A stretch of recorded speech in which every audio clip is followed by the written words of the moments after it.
My son called me in the evening and said, "I'm getting married tomorrow. Your car and house have been sold. Goodbye." At that moment, I was lying in a hospital bed. I replied, "All right, but you've forgotten something." He asked, "What do you mean?" I laughed out loud because the house he sold was actually, and before we continue, please tell us what country you're from and how old you are. We love getting to know our audience. Enjoy the story. The April rain had been drumming against the windows since morning, as if someone upstairs had decided to wrap the city in a gray veil for the whole day. In Lakewood, spring is rarely sunny. The lake, it seems, has an agreement with the sky to share its water. I'm sitting in the kitchen brewing myself tea, my usual Earl Grey without sugar with a drop of milk. The cup has long since cooled, and I still can't bring myself to get up. I watch the drops trickle down the glass, leaving trails behind them, as if someone is quietly drawing something invisible. I can't even count how many such rainy mornings I've lived through in this house. My name is Clara. In 3 days, I will be 68. Almost my entire life, 40 years, was spent within the walls of the Lakewood High School, where I taught mathematics. How many generations have passed through my hands, how many children I tried to explain that mathematics is not just numbers, but also order, logic, beauty. And now silence. Retirement. At first, it seemed like a long-awaited respite, but now this silence sometimes presses down so hard that you don't know where to escape from it. It's an ordinary day, a Tuesday. I should go to the store, tidy up. Maybe if the rain lets up, I'll go to the library. Everything is as usual, but in the back of my head, like a pulse, is the thought of my approaching birthday. Another one, perhaps in solitude. Suddenly the phone rang. The number was unlisted. I answered it anyway. At my age, you never know, it could be important. "Clara?" An unfamiliar female voice. "This is the Glamour Salon in Lakewood. We wanted to confirm your appointment for tomorrow at 10 in the morning." I was even taken aback. I hadn't made any appointment. I had already opened my mouth to say that it was probably a mistake, but then I stopped. What if it was a sign? Maybe fate had decided to give me a little push to shake things up? Why not go? A little self-care before my birthday certainly wouldn't hurt. "Yes, of course," I answered. "I'll be there." After the call, I went up to the bedroom and opened the closet door. Everything was as usual. Strict suits, dark skirts, cardigans, all restrained, practical. The wardrobe of a teacher, accustomed to discipline. And then my gaze caught on a dress, blue, delicate, slightly flowing. Theodore had given it to me on our last anniversary. "It matches your eyes," he had said then, smiling slightly. I took it out, held it up to myself and glanced in the mirror. Yes, there were more wrinkles and my hair was now completely gray, but my eyes remained the same. Theodore had passed away 10 years ago. A sudden heart attack. We had just started planning the summer. We wanted to go to Maine to walk along the coast. And in the morning I woke up and he was gone. Sometimes it feels like it was yesterday, and sometimes like another life. The house still remembers him. All these shelves, the table, the bench in the garden, everything he had put his hands on. He was an engineer, but he was truly happy when he was making something at home. Sometimes when it gets really empty, I start talking to him out loud. "What do you think, Theo?" I said that day, carefully hanging the dress back. "Will they come for my birthday?" They are my son Gregory, his wife Tamara, and their 2 children, Olivia 16 and Leo 12. We hadn't seen each other in 3 months since Christmas. Then I had called myself, asked to visit them. The evening was cold. Everything was polite but not real. Strained smiles, superficial conversations. Tamara didn't even try to hide her irritation. Gregory was constantly distracted by something, and the children sat on their phones, occasionally answering me in monosyllables, without looking up. And yet, when he was little, Gregory was my son. We were very close. I helped him with his homework, took him to practice, read to him before bed. Theodore even used to joke, "You spoil him because he looks like me." But when Gregory went to high school, everything changed. The wrong crowd. His character became coarse, his grades plummeted. We tried to guide him, to support him. With difficulty, but he pulled through. He went to university, got a degree in finance. Theodore and I were so proud. And then Tamara appeared. Beautiful, businesslike, determined. They met at an insurance company where they both worked. The wedding was a grand affair. So many guests that I didn't even see half of them. Even then, I felt that for Tamara we were outsiders. After Theodore's death, it became even harder. My son was there for the funeral, helped, and then it was as if he disappeared. He immersed himself in his work, in his family, and called less and less, visited less and less. Last year on my birthday they didn't even call. Tamara sent a text. "Happy birthday, Clara. Gregory is in a meeting. The children are busy. We'll call later." But they never did. The rain outside the window grew heavier, and I decided not to go to the store. Better to clean up. I washed the floors, scrubbed the stove, even washed the windows despite the rain. I worked in silence, not giving myself time to think. I didn't want to think about the fact that my whole life was now within these four walls, that my son seemed not to remember that I existed, that my grandchildren were growing up, hardly knowing who I was to them. When I had finished everything, I took out the photo albums. There he is, my boy, taking his first steps, here in his graduation suit. Here we are on our last family trip to the lake. Theodore was still with us then. I tried to find the moment when everything had cracked. I couldn't find it. It must have happened gradually, drop by drop. The doorbell pulled me from my memories. I wasn't expecting anyone. On the threshold stood Joyce, my neighbor, my friend, perhaps my only real one. In her hands was a jar of something hot. "I thought you wouldn't want to cook in this weather," she said. "Here's some chicken soup. My grandmother's recipe. You won't refuse." Joyce is 72, and she is my complete opposite. Cheerful, energetic, confident. Also a widow, but she has 3 children and 7 grandchildren. And they all love her, call her, visit her. "Come in," I invited. I was just about to have some tea. We got cozy in the kitchen. She poured the tea. I took out the cookies I had baked yesterday. "So, how are you planning to celebrate your birthday?" Joyce asked with a twinkle in her eye. I just sighed. "Hopefully with my family. If I can persuade them to come." "Oh, come on. You forgive them too much," she grumbled. "I would have told them what's what a long time ago. I don't know how. And they are all I have."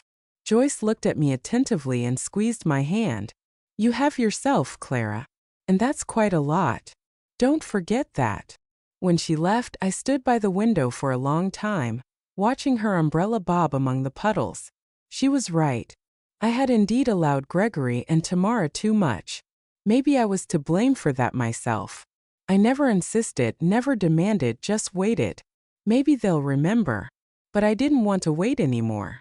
I dialed my son's number. The rings went on for a long time, and I had almost pressed the end call button when he answered. "Mom, did something happen?" His voice was dry, a little irritated. I tried to speak calmly. "No, Gregory, everything is fine. I just wanted to remind you my birthday is on Friday. Maybe you could stop by, even for an hour? Tamara, the children." Silence on the other end. Then some sounds, as if he were covering the receiver with his hand. Apparently, he was discussing it with his wife. "Mom, well, Friday is a complete mess. Tamara has an event. Olivia has a rehearsal, Leo has." "I understand," I interrupted. "It's all right. If it doesn't work out, it's okay." Another pause. Then suddenly, "Well, we can stop by. Around 2. For a couple of hours." "Really?" I didn't immediately understand that he had agreed. "That's wonderful, Gregory. I'm so happy. I'll cook something that Leo likes and Olivia still." "Mom," he interrupted sharply. "No need for anything special. We'll just stop by to wish you a happy birthday, give you a gift, and leave. We have a lot to do." "Of course," I quickly agreed. "Whatever is convenient for you." After the call, I couldn't sit still for a long time. For the first time in many years, they would come just for my birthday. Not out of politeness, not out of obligation. I understood that for them it might just be a mark on the calendar, but for me it was important. And I decided anyway, let it be special. Not for them, but for myself. The next few days were spent in preparations. I didn't rush. I did everything with my soul, as I once did when I was waiting for Theodore to come home from work.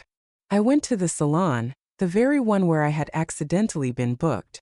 A young hairdresser carefully trimmed my hair, slightly refreshed the color, not covering the gray completely, just adding a soft shade to make it look natural. When she said, "You look 10 years younger," I of course didn't believe her, but I smiled anyway. Then I went to a store and bought myself a new blouse, a sky blue one to match my eyes. Theodore always said that this color suited me. The house was already clean to a shine by that time, but I still wiped the floors, washed the dishes in the sideboard, and re-washed the tablecloths and napkins, as if I were preparing not for the arrival of my relatives, but for something much bigger. My soul wanted order, comfort, warmth. Joyce, as always, did not stand aside. "Let me help," she said, standing in my hallway with a cloth and bags. "I can handle it myself, honestly. Don't argue. Let an old friend do her good deed. Besides, I want to see your ungrateful son and his chic wife in person." "Joyce." I tried to look stern, but I laughed myself. "Oh, of course yours are not like that. And I'm not an old gossip," she grumbled, waving her hand.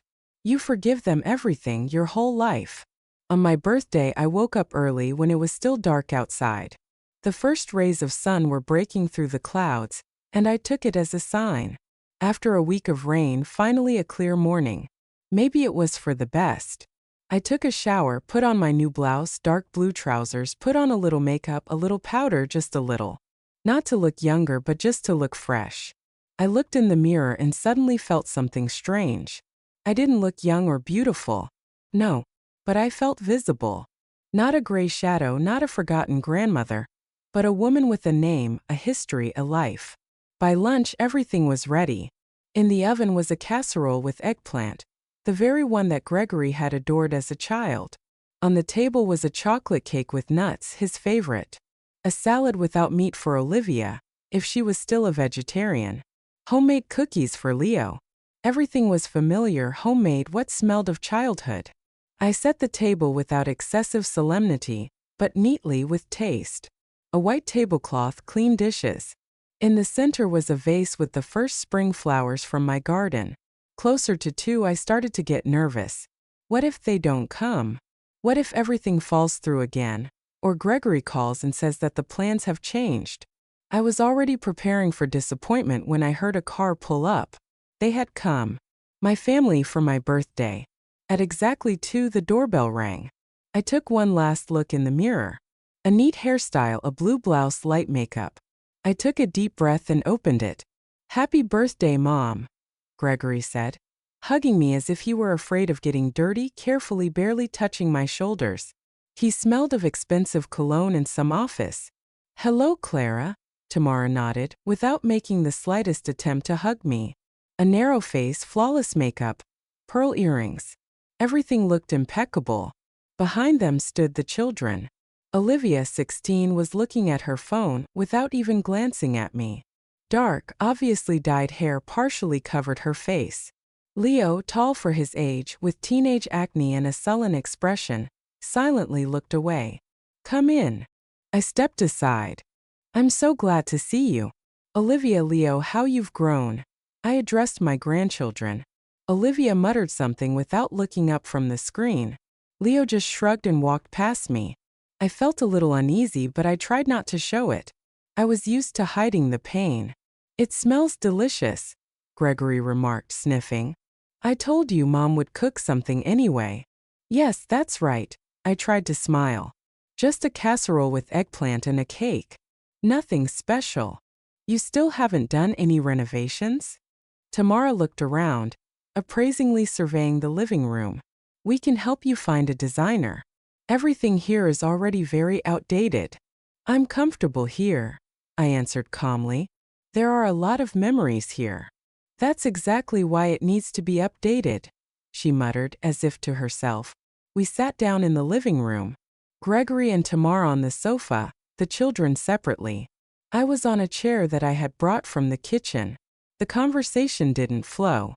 I asked about work, about school, about plans for the summer. The answers were short, boring, without interest. Let's go to the table, I suggested when the pause in the conversation became too long. The casserole is ready. At the table it got a little warmer. Gregory praised the dish. Olivia reluctantly admitted that the salad was not bad. Leo even asked for a second helping, although he didn't say a word. Only Tamara barely touched the food. I'm watching my figure, she explained. How's school, Olivia? I tried to start a conversation with my granddaughter. Dad said you're in a school play. Olivia looked up from her phone, looked at me as if I were a museum piece. Yes, Juliet. The premiere is in 2 weeks. Juliet. How lovely. I would love to see it. Can you take me with you? Olivia glanced at her mother. She immediately intervened. I'm afraid that won't be possible, Clara. We only have 4 tickets. Gregory and I and my parents. Olivia is very close to her grandmother. Of course I understand. I nodded, feeling my cheeks flush with heat. I turned to Leo. And you, Leo, are you still playing soccer? No, I swim now, he grumbled without looking up. Really? I didn't know. That's wonderful. Your grandfather Theodore was an excellent swimmer in his youth. He even had a voucher for a summer sports camp, Gregory inserted with pride. The coach says he has great potential. Wonderful. I'm very happy for you. I smiled at my grandson. He just shrugged. Everything was later. But maybe never. I felt the light with which I had been waiting for this meeting slowly fade inside me. Who wants cake? Chocolate with nuts? I asked, getting up. We're on a diet, Tamara said hastily, putting her hand on Olivia's shoulder. And Leo needs to watch his weight because of the pool. I'd have a piece, Leo suddenly said, and his mother immediately glared at him. A small piece, she reluctantly decided, and then an extra workout. While I was cutting the cake, Gregory came up to me in the kitchen. Mom, we can't stay long. Tamara has a meeting at 5. We still have to drop the kids off, change. Stung me. They had been in the house for less than an hour and were already getting ready to leave. Of course, I answered in an even voice. Thank you for stopping by. When we returned to the living room, Tamara was already grabbing her bag. Olivia was buried in her phone. Leo was poking at his cake with a fork. We're going, Gregory announced, clapping his hands. But first, a gift. Tamara handed me a box, neatly wrapped in shiny paper and tied with a ribbon. Happy birthday, Clara. We chose it as a family. I took the box, feeling a slight excitement. A gift is a sign of attention, after all. It means that at least a little they care. Open it. Gregory hurried me, and I suddenly noticed a strange glint in his eyes. I opened it. I slowly removed the ribbon, lifted the lid. Inside, nothing. A completely empty box. I looked up at my son. I wanted to ask something, but they were already laughing. All 4 of them. Laughing loudly, hysterically, as if it were giving them real pleasure. An empty box for an empty woman, Gregory managed to say through his laughter. It suits her perfectly, Tamara added, wiping away tears of laughter. Olivia was filming my face on her phone, and Leo was repeating, empty, empty. I froze. The box in my hands, my heart clenched. It didn't fit in my head. This was my family. I looked at them holding the empty box, unable to utter a word. It all seemed like some bad dream. Gregory, my boy, whom I had rocked in my arms, taught the multiplication table, stroked his head when he had a toothache. Olivia, my granddaughter, for whom I had once knitted sweaters.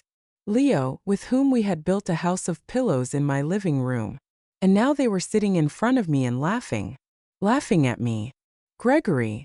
My voice sounded alien, as if it weren't mine. What was that? Mom, don't be offended. It's just a joke. Gregory was still chuckling, but a little less confidently. A joke. I looked at him, not believing it. You came to my birthday with an empty box and called me empty. That's a joke. Clara, don't be so dramatic, Tamara intervened, still with a remnant of a smirk. In our family, this is called black humor. In our. I squeezed the box so hard it started to crumple in my hands. We haven't had anything in common for a long time. We have different families and different understandings of what humor is and what respect is. The laughter on their faces began to slowly fade. Apparently, they had expected me to start crying, to go to the kitchen in a huff, or to try to turn it all into a joke. But I wasn't crying. I felt something click inside me, as if a door that I had been trying to keep open for years had slowly but surely closed. "Mom," Gregory tried to take my hand. "Don't take it so personally. It's just, a prank. We wanted to cheer you up a little." "Cheer me up." I stood up from the table. "On my birthday, you decided to mock me, and that's called cheering me up?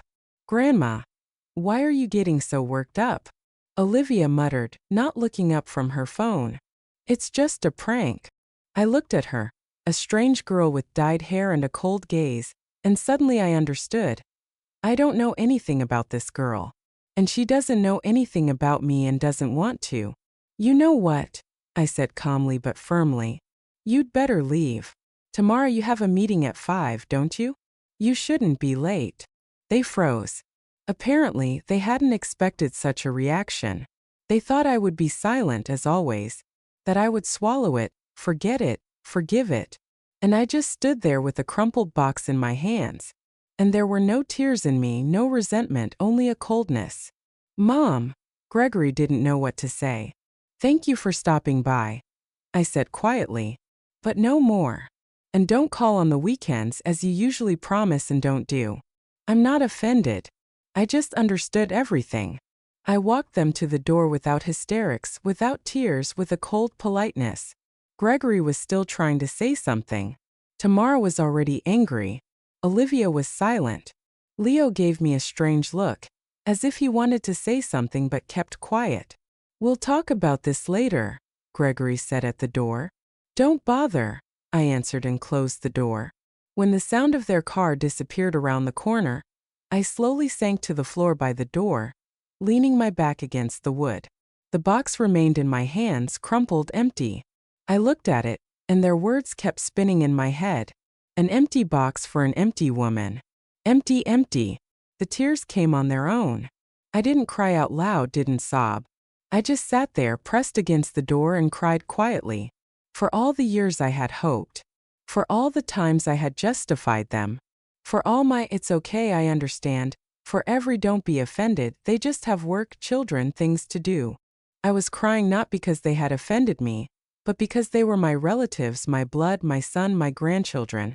And they had so easily, without hesitation, turned my birthday into a humiliation for the sake of a laugh. When the tears had run out, I got up with difficulty. My knees ached, my back hurt. Age was already making itself known, especially after sitting on the floor. I went to the kitchen, silently cleared the table. The casserole was almost untouched. The salad too. The cake only a couple of pieces. I threw everything away, washed the dishes, wiped the table. The movements were automatic, as if my body knew what to do while my soul had not yet recovered. Then I went up to the bedroom, sat on the edge of the bed. A woman in a blue blouse with smeared mascara and dull eyes looked back at me from the mirror. Empty. They had called me empty. I am not empty. I am Clara. I have lived a life that was not empty. I raised a son, worked as a teacher for 40 years, created a cozy home, cherished the memory of my husband. This is not empty. This is a whole story. And I will not let them trample me like this. I took a notebook and an old address book from the nightstand. I found a number I hadn't dialed in 7 years. Boris, a lawyer. He had handled Theodore's affairs after his death. It was almost 7 in the evening. I hesitated whether to call, but I pressed the call button anyway. "Boris speaking," a familiar voice answered. "Good evening. It's Clara, Theodore's wife. We haven't spoken in a long time." Of course. I remember you. How are you?" "I want to make an appointment for tomorrow. It's about my will." "It's very urgent." He fell silent, apparently checking his schedule. "I can see you tomorrow at 10 in the morning." "Thank you. It's very important." I hung up and took a slow breath. Something in me had ended that day, and something else had begun. I stood up, went to the trash can, and threw away that very box. Then I took off my festive blouse, changed into a housecoat, and went to wash my face. This birthday was the last one I would spend waiting for their attention and love. I would wait no more. The next morning I woke up before dawn. My sleep had been restless, as if something inside me were turning over, giving me no peace. It was still dark outside, but I couldn't lie down anymore. I got up, brewed a strong black tea, and sat in the kitchen by the window. The night was still holding on, but a light stripe was already appearing in the sky. Soon dawn. And in my head a strange silence. Not resentment, not anger, but silence, as if my soul had exhaled for the first time in a long time. I got ready unhurriedly, chose a warm cardigan, did my hair, put on a little powder. I wanted to look dignified. And yet, when I left the house, something like excitement was beating in my chest. I had thought about the will before, but I had always put it off. Not the right time, it's still too early, I'll live for a while. And now I understood. It wasn't too early. It was just that before I had illusions. Boris met me in his office, the same one I remembered. Dark wood, stacks of neat papers, an armchair with worn armrests. Clara. He stood up, shook my hand. I'm glad to see you, although I must admit I'm surprised. I hope it's nothing serious. On the contrary, it's just time to put things in order. While I'm still of sound mind and can decide for myself who to leave what to. He nodded, letting me know that he wouldn't ask unnecessary questions. We sat down and he opened his laptop. Tell me. I took out a piece of paper that I had hastily written last night before bed. I have a house, a bank account, and a small country house. I want to leave everything to Joyce. My neighbor. We've known each other for over 30 years. She's not my blood relative, but she's closer to me than anyone else. I've shared my grief, my joy, my loneliness, everything with her. And to my son, nothing. Not to him, not to his wife, not to his children. Not a penny. Boris looked at me attentively. Are you sure? I'm sure. I'm not taking revenge. I just don't want to leave what Theodore and I built to people who consider me empty. Let them build their own without mine. He nodded. Then we will formalize everything according to the law. But keep in mind, after your death, even if the will is drawn up correctly, your son can try to contest it. By law, he has a right to a compulsory share as a first-degree heir. Let him try, I shrugged. At least I'll know that I've done everything honestly. The paperwork took almost an hour. When I signed the documents, I felt as if an old sack, heavy, dusty, long overdue, had been taken off my shoulders. Now everything was decided. As I was leaving, Boris stopped me. You know, you are an infrequent guest among my clients. Usually children come to me to sue their parents, not parents to leave everything to someone other than their children. You are a brave woman, Clara. I just smiled. Brave? No. It's just that at some point you reach a limit. Returning home, I went to see Joyce. She was in the kitchen washing the windows. Why are you so serious? She asked in surprise, wiping her hands on her apron. I have something to tell you. We sat down and I poured us some tea. I've made a will. Everything is for you. The house, the country house, the money. Joyce almost dropped her cup. Are you crazy? I don't bring you borscht for this. Joyce, don't start. This is my decision. Not because you give me something, but because you were there when no one else was. Because you are a person, not just a relative on a passport. She was silent for a long time. Then she covered my hand with hers. I won't leave you, Clara. Not now, not later. But you know, I don't need anything. I need it. I need to know that everything Theodore and I created will remain with a person who will not spit in my back. We drank our tea. Then Joyce went with me to the market. We bought fresh vegetables, fish, flowers. It was nice to just walk, to chat, to choose, to feel that I was not alone. That evening I took out my old notebooks. The ones I had kept when I was teaching children. Notes, problems, notes in the margins.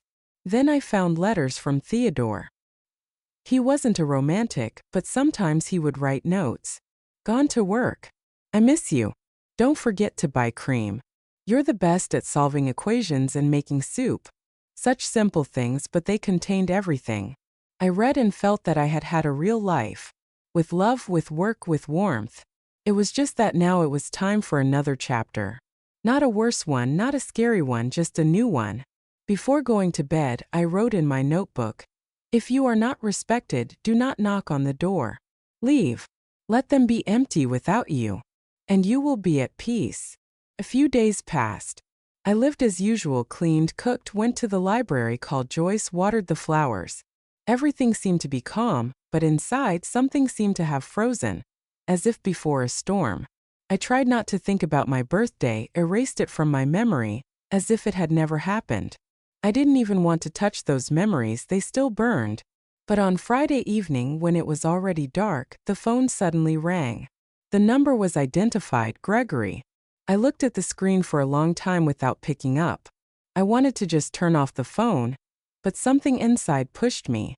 Maybe out of curiosity, maybe out of old habit. I pressed answer. "Hello, Mom, hi." His voice was seemingly normal, but not as confident as before. "Listen, I wanted to, talk." I was silent. Let him talk. We, of course, went a little too far. Well, with that box. It was a bad joke. We didn't want to offend you. Tamara herself already said that maybe we went too far. It's just that things are tense for us right now. I'm at work, she has her projects, the children. Well, you understand. I was silent. "Mom," he raised his voice a little. "You've always been so understanding. You're not one to hold a grudge. It was just a misunderstanding." "A misunderstanding," I repeated calmly. "That's when you mistake salt for sugar. And when 4 people laugh in your face, that's no longer a mistake. It's a choice." He fell silent. I continued. "I was going to this birthday as if to a holiday.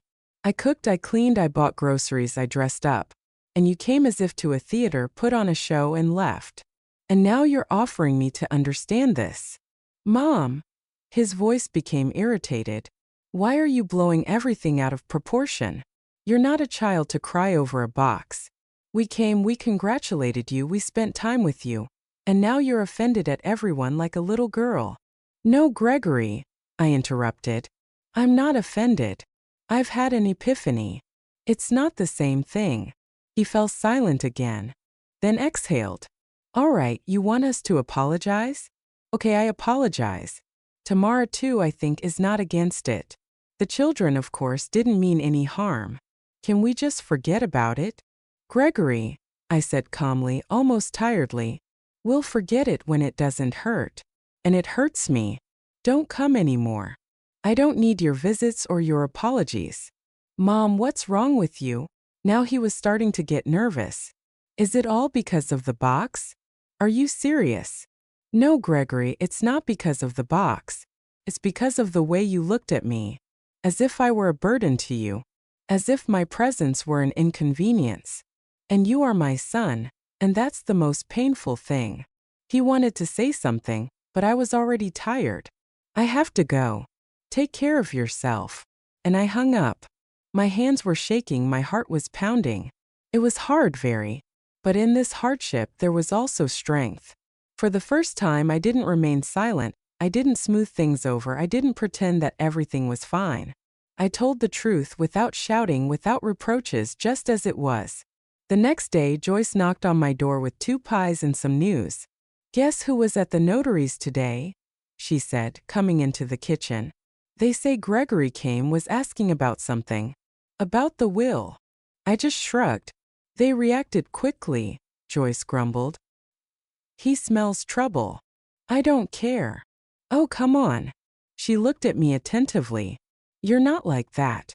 You were hoping until the very end." "I was hoping," I nodded. "But hope is not an obligation. If it doesn't grow, it's not yours." We sat and drank tea. I ate half a pie. Then I suddenly laughed. "What, did you imagine Tamara reading the will?" Her blood pressure probably shot up. She would have divided the house, the country house, and even you for a Turkish set of furniture. And now nothing. Zero. Zero is not me," I said quietly. You're not a zero, you're a one with an infinite meaning. Joyce smirked. I laughed for real for the first time in a long time. And then when she left, I sat by the window, poured myself some wine, just a little, half a glass, and turned on some quiet music. I sat in the semi-darkness, watched the sunset paint the sky over the town, and thought, not everything in life turns out the way we dreamed. But sometimes when you finally let go, it becomes easier than it was. I was alone, but I didn't feel lonely. But the real twist wasn't in the will. It was in something I had done a year ago, something I myself had almost forgotten. My late husband, Theodore, had been a brilliant, if eccentric, engineer. Before he died, he became obsessed with a new, experimental geothermal heating system he had designed himself. He installed it under the foundation of our house. It was his masterpiece, a complex network of pipes and regulators that drew heat from deep within the earth. It was incredibly efficient, but it had one fatal flaw. It was his creation, and only he understood its intricacies. He had left me a single thick binder labeled House Systems. It was filled with his handwritten notes, diagrams, and warnings. I had never looked at it. A couple of days later, I went to the pharmacy. My blood pressure had started to fluctuate, and I decided I should get some pills in advance so I wouldn't have to run around later. I was returning slowly through the park where the trees were still bare, but you could already feel spring in the air. On a bench on the main avenue, someone was sitting with a book. I almost walked past, but then a familiar voice. Clara. I looked up. Before me was Julian, a former literature teacher.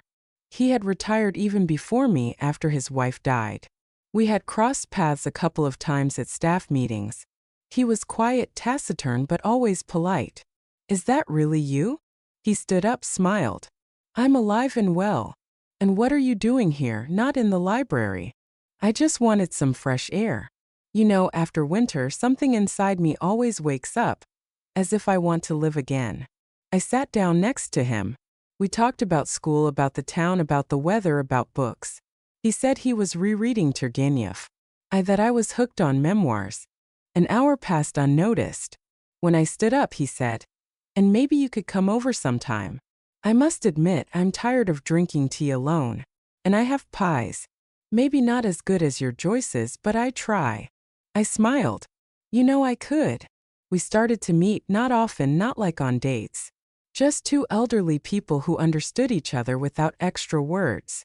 I would bring him cupcakes, he would read me poems. We discussed movies, shared news, sometimes just sat in silence. And that was also communication. I didn't tell anyone about this, not even Joyce. Not because I was ashamed, but because I just didn't want to talk. I wanted to feel first whether it was mine or not. And gradually I realized that next to him I become calmer. The tension goes away. I don't have to prove that I am worthy of love, attention, respect. He already sees it. One day he asked, and how is your son? I just shook my head. I don't have a son anymore. Biologically, maybe, but in essence, he's gone. He didn't ask any more questions, just said, that's painful. But you know, sometimes losing is also a form of liberation. Meanwhile, Gregory continued to call. First he called himself, then through Tamara. I didn't pick up. Then messages came. Mom, you're acting like an offended old woman. Stop playing the fool. Let's talk like adults. What's this circus with the will? You'll regret it. I didn't answer. I deleted everything. But one day he came anyway. Without warning, without a call. He knocked on the door insistently, loudly. I opened it. Mom, we need to talk. He got straight to the point. He looked tired. His eyes were clouded with gray, as if he hadn't slept. No need. We've already discussed everything. That's what you think. I don't. He walked into the house without waiting for an invitation. I didn't kick him out. I didn't have the strength to argue. He sat in the kitchen. I was opposite him. What are you doing, Mom? A will for the neighbor? That's madness. You raised me your whole life, worked for me, saved for me. And now for some stranger. She's not a stranger to me. And who am I to you? I looked him straight in the eye. You were my son. Until that day when you, along with your wife and children, sat in my living room and laughed at me. He clenched his fists, looked away. Yes, that was idiotic. I understand, I'm not justifying it. But you yourself always said, family is the most important thing. What happened to that? I said it and I believed it. And then I saw that this family is one-sided.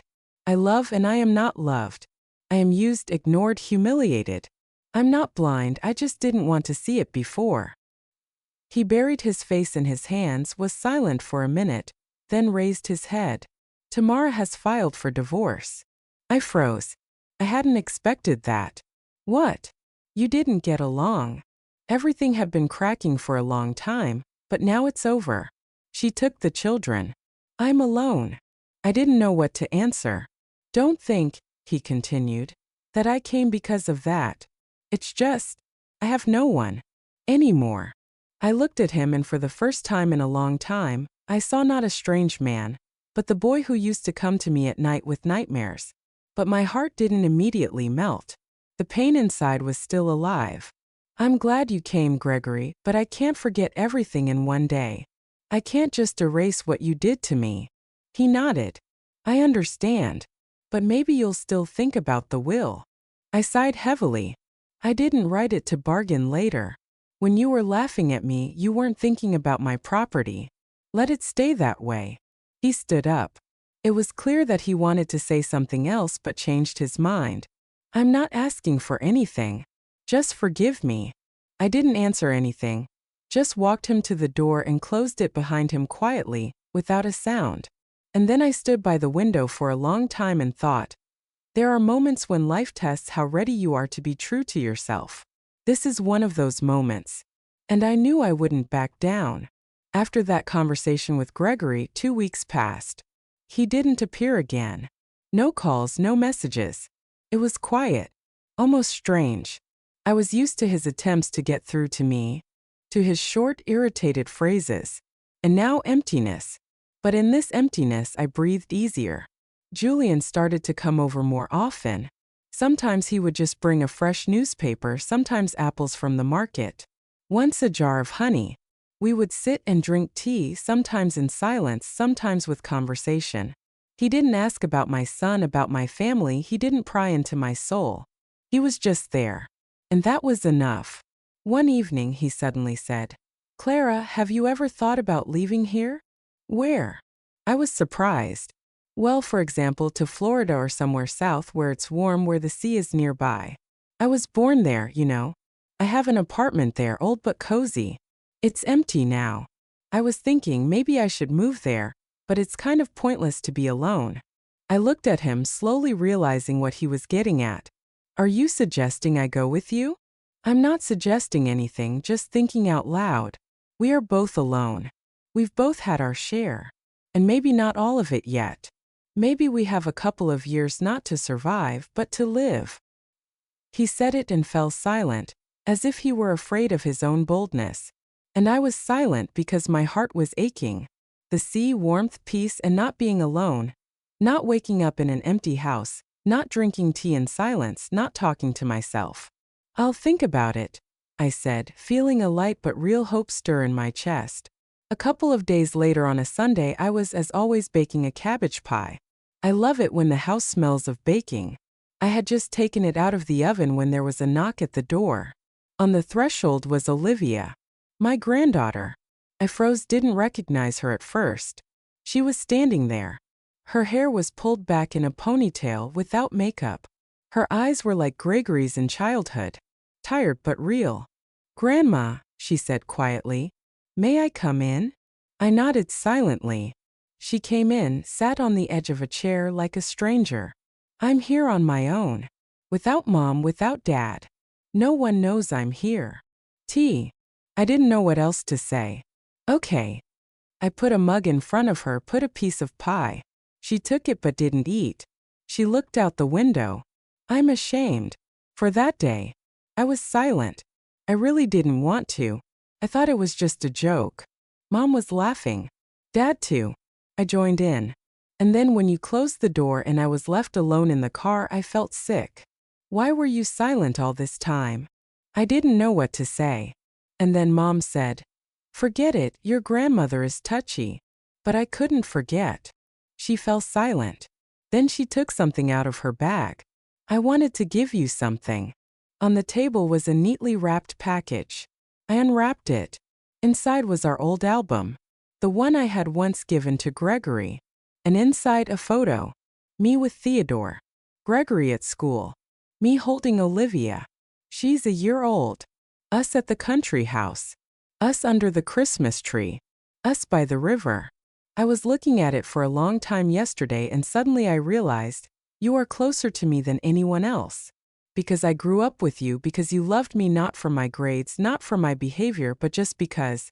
I don't know if you can forgive me, but I want you to know I remember. And I'm not like them. I took the album, ran my finger over the picture where she was sitting on my lap in a pink Panama hat. I wanted to cry. I don't hold a grudge, Olivia, I said. I just stopped waiting. Can I come visit? Not as a granddaughter who wants to get something, but just as a person. Come. She stood up, hugged me for real tightly with a tremor. I felt that whatever it was no longer a pretense. When she left, I sat with the album for a long time, flipping through the photos, rubbing the creases with my finger, and I understood that life doesn't end with one offense. Sometimes grandchildren become closer than children. Sometimes strangers are closer than relatives. And sometimes the closest person to you becomes yourself when you stop humiliating yourself and start to live.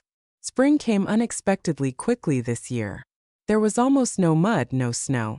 Everything seemed to have surrendered to the sun. I was surrendering too, but not in a bad way. I was just letting go of resentments, expectations, that dull longing with which I used to go to bed. Olivia started to come almost every week. At first timidly, uncertainly, then more freely. She would sit in my kitchen, talk about school, about rehearsals, about her friend with whom she wanted to go to college in Boston. And you, Grandma, what did you want to be when you were younger? A teacher, I smiled. I know it's cliché, but it's true. And I became one. I never regretted it. She thought for a moment. I always thought you were probably boring. But it turns out you're not. It's nice to be with you. For me, it wasn't just a phrase. It was a bridge, a drop of truth, and a piece of hope. One day, she came with a jar of jam and 2 tickets. This is for the play. I'm in it, of course. Juliet, do you want to go? And your parents won't go? They're busy. And well, I don't want them to be there. And you? I want to. I spent a long time choosing what to wear. In the end, I put on a dark dress, added a brooch that Theodore had once given me, and for the first time in a long time, I went out not as an old woman, but as a woman who had somewhere to go. In the theater, I sat quietly in the corner. But when Olivia came on stage, my heart trembled. She spoke the text with such sincerity, with such warmth in her voice, that I could barely hold back my tears. Before me stood not just a schoolgirl, but a real girl with a heart. My continuation not by blood but by spirit. After the play, she ran out to me in the foyer, hugged me, laughed that her legs were shaking. I kissed her on the forehead and said, "You were the best." Not out of politeness but because it was true. We walked down the street, holding each other's arm, as if time had turned back. A month later, I went to Florida. Not for good, but to try it out. Julian met me at the station with daisies. Real warm, a little confused like a schoolboy. His apartment was old but bright, with bookshelves and a view of the sea. I settled in a small room with a balcony, put my photographs there, a vase with dried roses from Joyce, and an album with children's pictures. We didn't call ourselves a couple, we didn't say big words. We just lived together. I would get up early, go to the market, then bake a pie. Then we would sit and read together, sometimes go to the sea, just sit by the water. In the evenings, he would read me Chekhov aloud, and I would read him memoirs from an old pedagogical journal where my article had once been published. It was quiet, calm, and there was no need to hurry anywhere. Sometimes I would have dreams, as if Gregory were a child again, reaching out his hands to me. I would take him in my arms, hold him close, and then I would wake up and realize that reality was already different. And that was also normal. Olivia would call, tell me how she had passed her exams. She said she had gotten into college in Boston. I congratulated her. She said, "I'll still come to visit you, the grandmother who loves me." 6 months later, I returned to my hometown for a short time to pack my things, to close my affairs. As I was entering the building, I met Gregory. He was standing by the door, as if he had been waiting. He was unshaven, older, hunched over. His gaze was dull. "Mom." I silently unlocked the door. "I just wanted to know, are you alive?" "I'm alive," I nodded. "And, even happy." "And I'm not," he said quietly. "I've lost everything. My wife, my children, myself, and you." I looked at him and suddenly I understood. He was really alone. But I could no longer help him, and I didn't want to. Sometimes we lose not because we are abandoned, but because we ourselves have turned away for too long. He nodded, didn't argue. "I'm not asking for forgiveness. It's too late. It's just if ever." I didn't let him finish. I put my hand on his shoulder. "Take care of yourself. But I'm already on a different path, and I'm not going back." Returning to Florida, I went out onto the balcony, breathed in the warm air. On the horizon, the sea. The waves whispered softly, as if someone were telling me, "You've endured." Julian came out after me. "So, for good?" I smiled. "I think so." He handed me a cup of tea. "Then let's drink to the new." I nodded. To the new. To the fact that I am not empty, not an old nobody needs me grandmother, but a living full person who one day found the strength to say, "Enough," and moved forward. If you enjoyed the story, please write your opinion, how you would have acted in her place, and also write the word peace if you watched the video to the end. It's important for us to know that our viewers watch the videos to the end. It helps to promote the video and motivates us to create stories more often and more interestingly. Stay with us, we tell not fairy tales but real life.